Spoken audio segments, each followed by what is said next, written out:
মা কানা মুহাম্মাদুন আবা আহাদিম মির রিজালিকুম ওয়ালাকির রাসূলুল্লাহি ওয়া খাতামান নাবিয়্যিন ওয়া কানা আল্লাহু বিকুল্লি শাইইন আলিমা।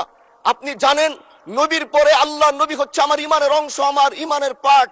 তিনাকে ভালোবাসা, তিনার উপর ইমান, এটা আমার ইমানের অংশ। তিনি আমার শেষ নবী, যেটা কোরআন ঘোষণা দিয়েছে। নবীও বলেছে আনা খাতামুন নাবিয়্যিন আলা নাবিয়্যা বাদি, আমি শেষ নবী, আমার পরে কোনো নবী আসবে না। কিন্তু মাননীয় স্পিকার, দুঃখের সাথে বলতে হয়, বাংলাদেশে এরকম একটি পার্ট রয়েছে, যেই পার্টের এক অংশ মানুষ, তারা নবীকে অস্বীকার করে, তারা মুসলমান দাবি করে।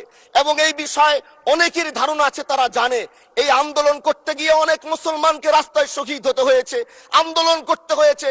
স্বাধীনতার পর থেকে আজও সে আন্দোলন চলছে, কিন্তু আজও পর্যন্ত সেটা পাইনি। আমি মাননীয় প্রধানমন্ত্রীকে বলবো, আপনি বাংলাদেশে একটি ইতিহাস রচনা করে যাবেন।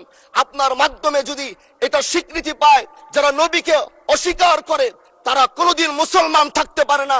এটা আইনের মাধ্যমে, এটা বাংলাদেশের পার্লামেন্ট থেকে ঘোষণা হবে, সেটা আমরা চাই।